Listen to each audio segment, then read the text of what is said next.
जोश भावना फैलाने का काम ये भारतीय जनता पार्टी करती है। कांग्रेस में ऐसा बिल्कुल नहीं है। कांग्रेस में सभी धर्मों का सम्मान किया जाता है। मैं सभी धर्मों का सम्मान करता हूँ। नवरात्रि में मैं व्रत भी रखता हूँ, नौ दुर्गा की पूजा भी करवाता हूँ और नौ कन्या भी खिलाता हूँ और सभी चीज़ों में मैं बढ़ चढ़ के हिस्सा लेता हूँ, चाहे शोभा यात्रा हो, चाहे वो किसी भी समाज का कार्यक्रमों में बढ़ चढ़ के हिस्सा लेता हूँ।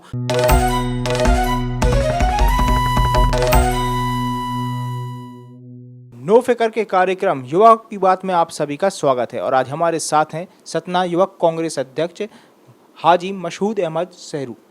आपका हमारे कार्यक्रम में स्वागत। बहुत बहुत धन्यवाद आपका कि आपने हमसे रूबरू होने के लिए समय दिया।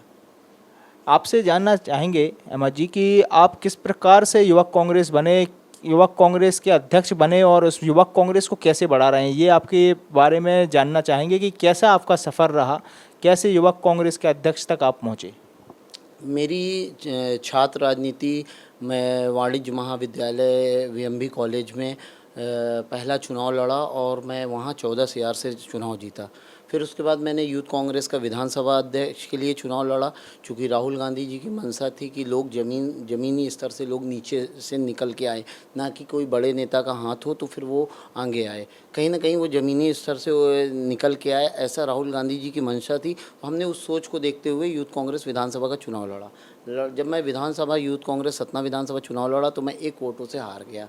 फिर मैं परस्पर युवाओं के बीच में लगा रहा और पार्टी से जो भी गतिविधियां होती थी, विरोध प्रदर्शन करना, वो सब हम समाज सेवा में लगे रहना, तो हम परस्पर बने रहे। कंटिन्यू मैं 3 साल लगा रहा विधानसभा उपाध्यक्ष में। फिर चुनाव हुआ, फिर मैं 2007 में 181 वोट से, जिससे मैं हारा था, उसी को 181 वोट से हराकर मैं यूथ कांग्रेस सतना विधानसभा अध्यक्ष बना। उसके 4-5 साल बाद अभी 2 साल पहले चुनाव हुआ यूथ कांग्रेस का जिला अध्यक्ष का। तो जिला अध्यक्ष का मैंने बराबर संघर्ष में रहा, चाहे वो कोविड काल रहा हो, चाहे वो लोगों को प्रवासी मज़दूरों को भोजन देने का रहा हो। तो 90 दिन 3 महीना हमने फील्ड में उतर के लोगों के बीच में रहा और गरीब मज़दूरों के बीच में, प्रवासी मज़दूरों के बीच में उन्हें खाने खिलाने का काम, ऑक्सीजन सिलेंडर बांटने का काम, ये हमने काम किया। तो उसका हमको जो है रिजल्ट मिला और उसके बाद हमने 5 लोग यहाँ पे प्रत्याशी थे, जिसमें मैं यहाँ पे लगभग 480 वोटों से जीता और 480 वोट से जीतकर फिर मैं जिला अध्यक्ष बना। ये हमारी राजनीति की सीढ़ी थी। अब आपसे जानना चाहेंगे कि जैसे आपने राहुल गांधी जी का जिक्र किया, तो राहुल गांधी जी की अभी भारत जोड़ो यात्रा चल रही थी, क्या देखते हैं आपकी उसका इम्पैक्ट मध्य प्रदेश में कितना पड़ेगा? भारत जोड़ो यात्रा जो मध्य प्रदेश में से निकली, तो उसका असर कितना रहेगा मध्य प्रदेश के विधानसभा चुनाव पर? बिल्कुल, राहुल गांधी जी की इस यात्रा से बहुत असर पड़ेगा।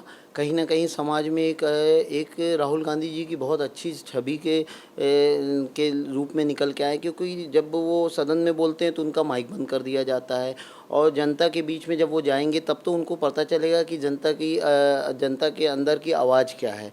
तो इसलिए उन्होंने निर्णय लिया कि अब अगर हमारी आवाज़ मीडिया नहीं सुना रही है तो मैं रोड में उतर के जनता की दुख मुसीबत को सुन के उनके साथ बांटूंगा और कहीं ना कहीं अपनी बातों को जनता तक पहुंचाऊंगा। इसलिए उन्होंने भारत जोड़ो यात्रा निकाली और उस भारत जोड़ो यात्रा में कहीं ना कहीं मध्य प्रदेश में जिस तरीके युवा उभर के आए और पूरी कांग्रेस पार्टी उभर के आई, तो उससे लगता है कि कहीं ना कहीं ये 2024 में बदलाव तो रहेगा ही रहेगा। साथ में 2023 में जिस तरीके से मध्य प्रदेश में चुनाव होने वाला है, 2023 में एक फ़िज़ा बनी हुई है, जिस तरीके से महंगाई बढ़ी हुई है, बेरोजगारी बढ़ी हुई है, तो कहीं ना कहीं अधिकारी वर्ग हो, चाहे शिक्षा के विषय में हो, चाहे स्वास्थ्य के विषय में हो, कहीं ना कहीं हर लोग भाजपा से रुष्ट हैं और कहीं ना कहीं उनकी इच्छा है कांग्रेस की सरकार बने।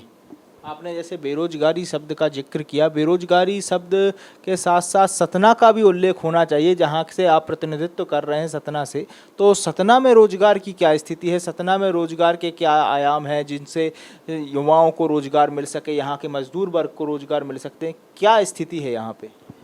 बिल्कुल रोज़गार के विषय में मैं चाहूँगा कि कहीं न कहीं सतना को तरक्की मिलनी चाहिए। जिस तरीके से आज आप देखिए 15-20 सालों से यहाँ पे सांसद गणेश सिंह जी हैं, भाजपा के हैं और कहीं न कहीं उनके ज़िले में सबसे ज़्यादा विधायक भाजपा के हैं।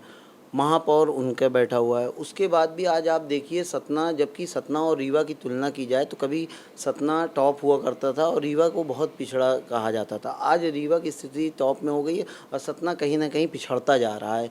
जिसका उदाहरण है, अभी आपने सिमरिया चौक में आप घूमे होंगे, जो फ्लाईओवर बना है।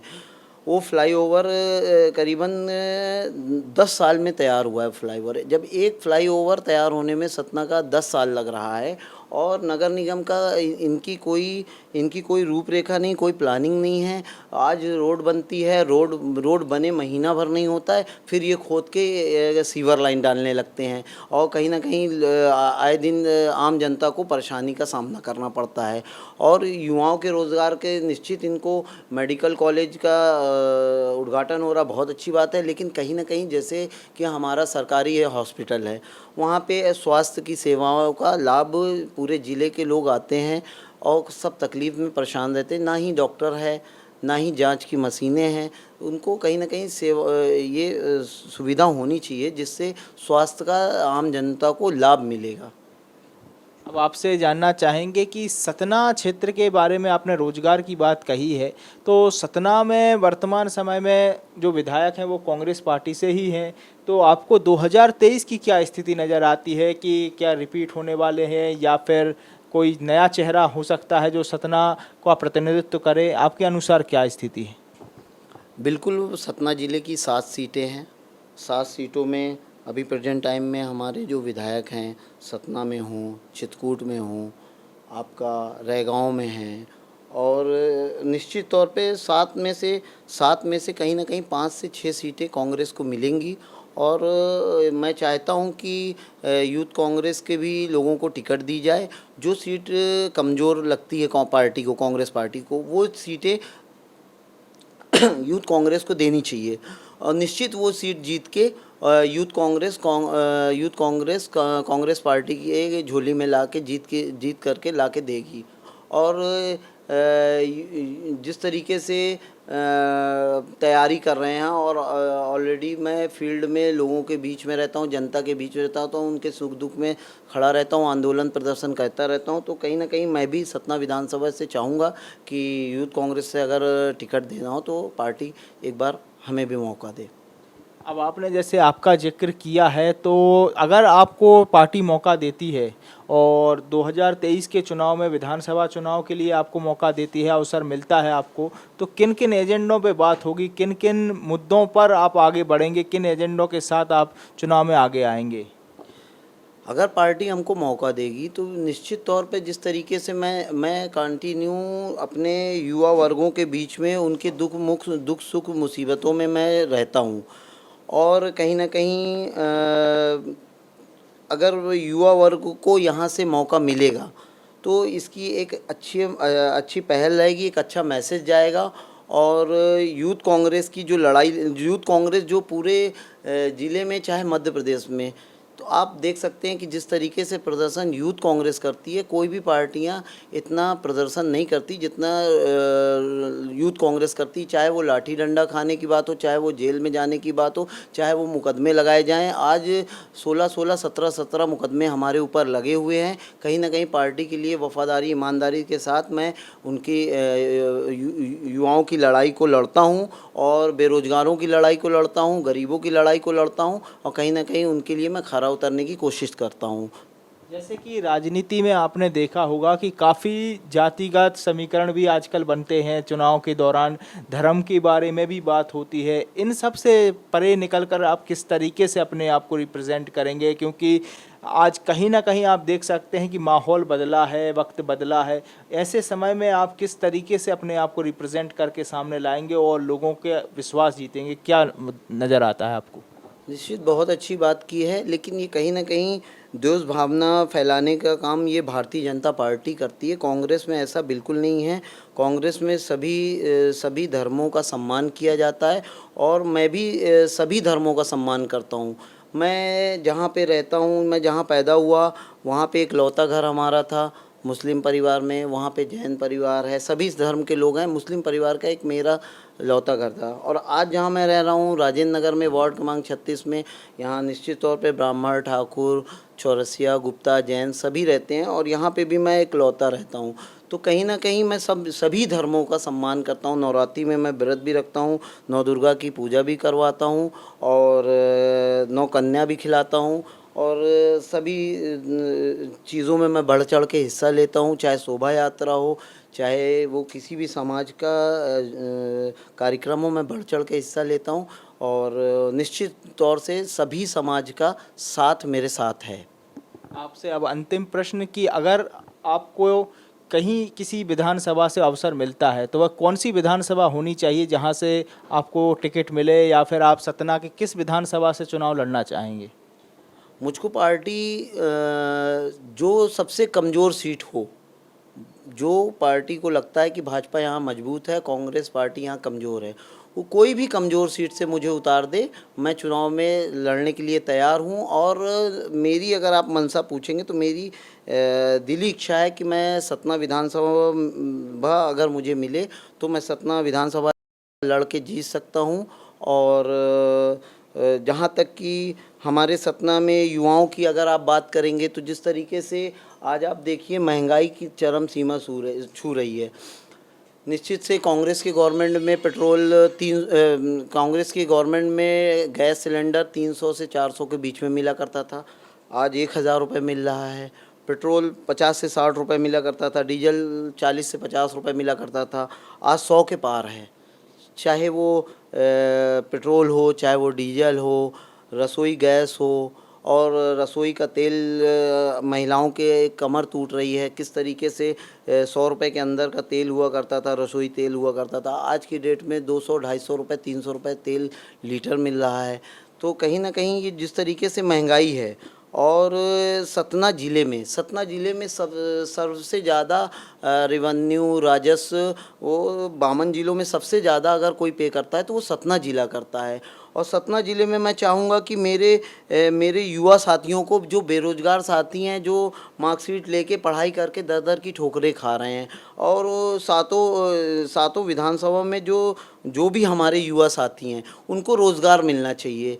जो कि सबसे ज़्यादा फैक्ट्रियां हमारे यहाँ हैं, लेकिन हमारे स्थानीय युवाओं को रोज़गार नहीं दिया जाता है, जिसमें बाहर के लोगों को मौका दिया जाता है। मेरी पहली प्राथमिकता यह है कि सभी फैक्ट्रियों से बाहरी लोगों को निकाल के हमारे सतना ज़िले के स्थानीय लोगों को रोज़गार दिया जाए। जो कि हमारे यहाँ फैक्ट्रियाँ हैं तो हमारे यहाँ पढ़े लिखे लोग हैं, उनको रोज़गार मिलना चाहिए। यह हमारी पहली प्राथमिकता और लड़ाई है। और जिसको लेकर के अगर कभी कांग्रेस बात करती है तो उनको सीधा कहा जाता है कि युवा मार्कशीट लेके भटक रहा है, इतनी पढ़ाई लिखाई ले करके युवा भटक रहा है, वो क्या करेगा। तो भाजपा के लोगों से, जैसे हमारे यहाँ गृह मंत्री जी आ रहे हैं, मैं उनका, अमित शाह जी का स्वागत करता हूँ। हमारे सतना शहर में आएंगे, मैं उनका पकौड़े और गुलाब के फूल से स्वागत करेंगे, पूरे बेरोजगार युवाओं के साथ स्वागत करेंगे। और उनसे जब युवाओं के रोजगार की बात की जाती है तो कहीं ना कहीं वो पकौड़े तलने की सलाह देते हैं, कहीं ना कहीं वो युवाओं को पकौड़े तलने की सलाह दी जाती है। तो हमारा कहना है कि हमारे ज़िले में सर्वाधिक फैक्ट्रियां हैं, हमारे स्थानीय सतना ज़िले के युवाओं को मौका दें, जो कि दर दर की ठोकरें खा रहे हैं, और कहीं ना कहीं बेरोजगारी इससे दूर होगी। हमारे कार्यक्रम के लिए समय निकालने के लिए धन्यवाद। हमारे साथ थे हाजी मसूद अहमद जी, जो कि युवक कांग्रेस के सतना के जिला अध्यक्ष हैं, और साथ ही साथ उन्होंने बात की बेरोजगारी की, बढ़ती महंगाई की। साथ ही साथ उन्होंने स्पष्ट कर दिया कि अगर कांग्रेस पार्टी उन्हें अवसर देती है तो वो चुनाव में सबसे कमज़ोर सीट से भी प्रतिनिधित्व करने के लिए तैयार हैं। आज आपके इस नो फिक्र चैनल को हमने देखा और बड़ा अच्छा लगा कि आप लोग हमारे सतना ज़िले में आए। मैं आप लोगों का बहुत बहुत हृदय से स्वागत, वंदन, अभिनंदन करता हूं कि आप लोगों का ये चैनल जो है, आजकल जिस तरीके से इलेक्ट्रिक मीडिया का ज़माना है और आप जैसे नौजवान साथी, हम जैसे युवाओं की आवाज़ को उठाने के लिए यहाँ तक आप लोग आए हैं, तो निश्चित तौर पर आपका ये नो फिक्र चैनल जो है कहीं ना कहीं मध्य प्रदेश में एक अच्छी ऊंचाइयों पे जाएगा, सतना ज़िले में जाएगा, मध्य प्रदेश में जाएगा और हिंदुस्तान में जाएगा। ऐसी मैं आप सभी को, नो फिक्र के सभी साथियों को, अपने नौजवान साथियों को, सभी पूरी टीम को नो फिक्र की बहुत बहुत दिल से शुभकामनाएं देता हूं। जय भारत, जय हिंद, धन्यवाद।